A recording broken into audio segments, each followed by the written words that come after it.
Hello students, we are reading chapter number 3. We are reading chapter number 3. In this chapter, our next topic is adaptation of animals to different climates. Adaptation of animals to different climates. जानवरों के द्वारा भिन्न भिन्न जलवायु में अनुकूलन या जानवरों का भिन्न भिन्न जलवायु में अनुकूलन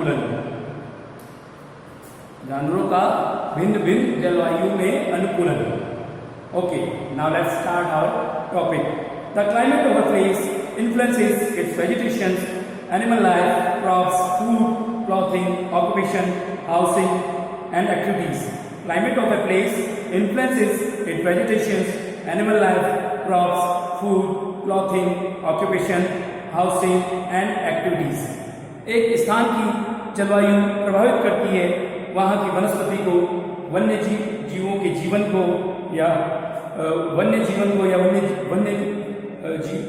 जीवों के या जानवरों की लाइफ को या वन्य जीवों के जीवन को, फसलों को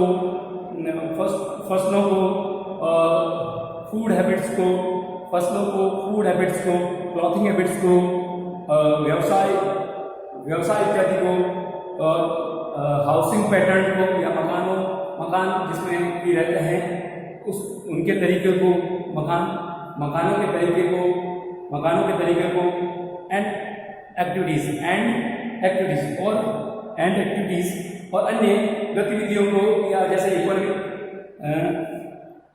ऑक्यूपेशन, हाउसिंग एंड एक्टिविटीज, व्यवसाय, मकानों के पैटर्न और अन्य गतिविधियों को people and animals adapt to climatic condition in different ways. लोग और जानवर अनुकूल होते हैं भिन्न परिस्थितियों में भिन्न तरीके से, यानी भिन्न जलवायु परिस्थितियों में भिन्न तरीकों से मनुष्य या पीपल या लोग और जानवर उनको भिन्न तरीके से अपनाते हैं. यानी भिन्न क्लाइमेटिक कंडीशन को मनुष्य या लोग और जानवर इत्यादि और उन भिन्न क्लाइमेटिक कंडीशन को भिन्न तरीके से अपनाते हैं. यानी भिन्न जलवायु परिस्थितियों में भिन्न तरीके से रहते हैं या भिन्न तरीके से उन जलवायु परिस्थितियों को अपनाते हैं.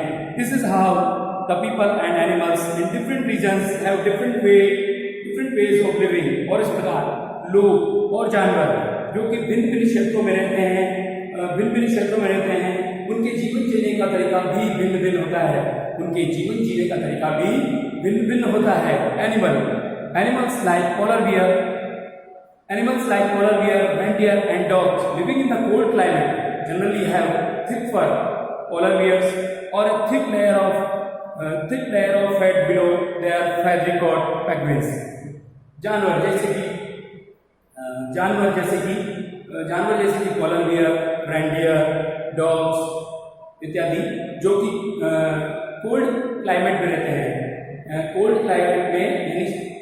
क्लाइमेट में यानी ठंडी जलवायु में जो ये जानवर रहते हैं और इनके शरीर पर आमतौर पर थिक फर होते हैं, यानी घने बाल होते हैं या थिक फर होते हैं. जैसे कि पोलर बियर के थिक फर या घने बाल होते हैं, उसके शरीर पर थिक फर होते हैं पोलर बियर के.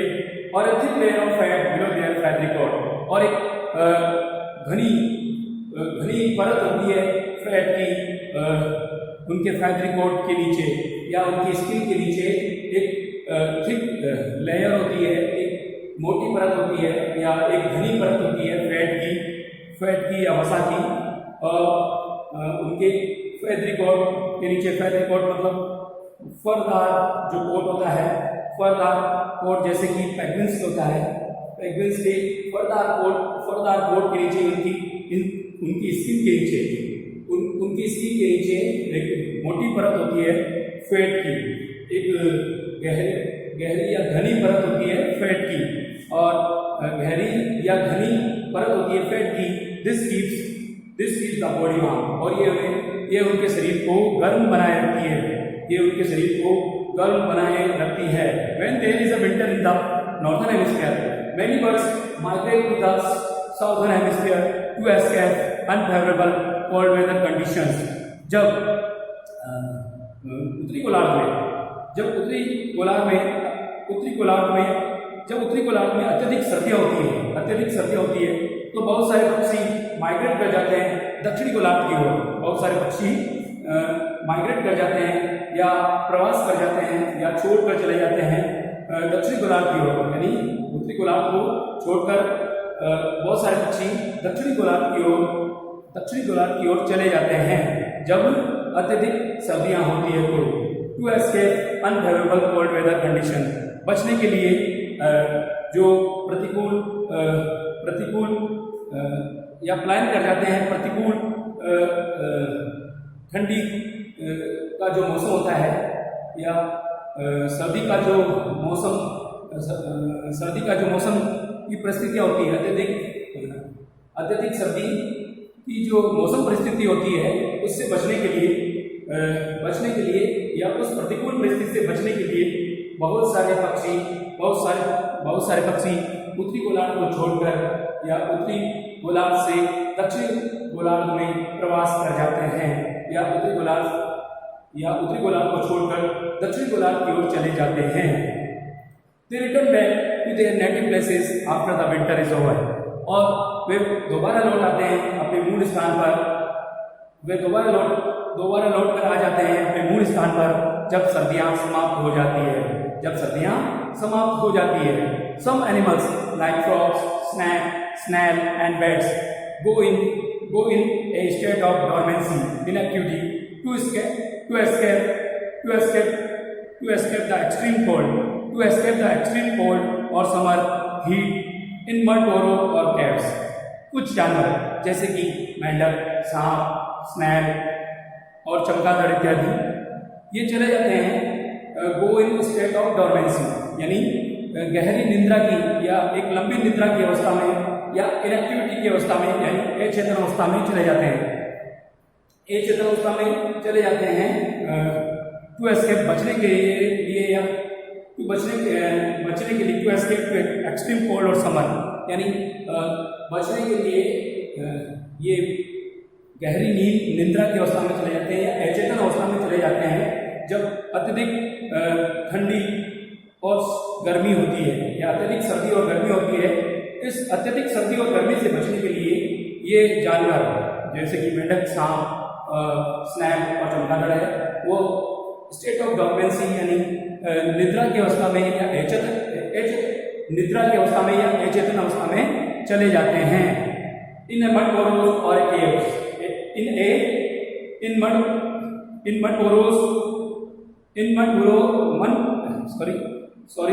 बुरोज और कैव्स एक कीचड़ के बिलों में या अपनी गुफाओं में ये चले जाते हैं और उसमें ये एक लंबे समय तक अपने कीचड़ के बिलों में या अपनी गुफाओं में लंबे समय तक ये निद्रा की अवस्था में या अचेतन अवस्था में चले जाते हैं अत्यधिक सर्दी और गर्मी से बचने के लिए। अत्यधिक सर्दी और गर्मी से बचने के लिए ये गहरी निद्रा की अवस्था में चले जाते हैं, यानी एक लंबे समय तक इनएक्टिव या एक गहरी निद्रा की अवस्था में चले जाते हैं। यानी अत्यधिक सर्दी और गर्मी से बचने के लिए ये जानवर फ्रॉग, स्नैक और बैट्स इत्यादि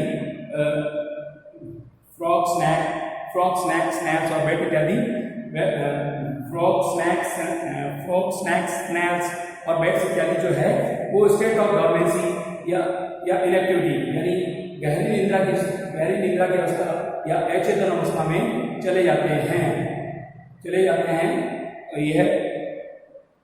ये अपने कीचड़ के बिल या अपनी गुफाओं में यह जानवर गहरी निद्रा की अवस्था में या अचेतन अवस्था में गहरी निद्रा की अवस्था में ये जानवर गहरी निद्रा की अवस्था में चले जाते हैं।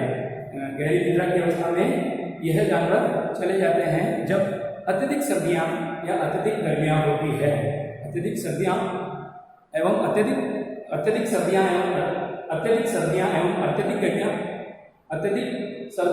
एवं अत्यधिक गर्मी होती है, तब ये जानवर इससे बचने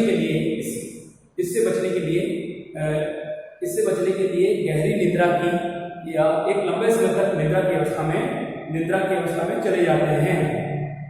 They breathe slowly and their heart also beats slowly. वे धीरे धीरे सांस लेते हैं और उनका जो हार्ट होता है या दिल होता है, उनका दिल होता है वो भी धीरे धीरे धड़कता है।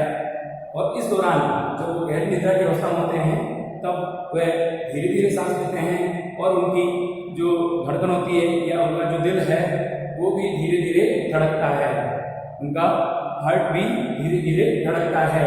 During winter they get the energy from the fats stored in their bodies before winter. और सर्दियों के दौरान वे प्राप्त करते हैं ऊर्जा उस फैट से जो उन्होंने स्टोर की थी बिफोर द विंटर, अपने शरीर में, यानी अपने शरीर में सर्दियों से पहले जो वजन उन्होंने स्टोर कर लिया था फैट के रूप में, यानी जो भोजन फैट के रूप में स्टोर कर लिया था अपने शरीर में स्टोर कर लिया था, उस फैट से वे धीरे धीरे एनर्जी या धीरे धीरे ऊर्जा प्राप्त करते रहते हैं। They get up from their sleep after winter or summer. They get up from their sleep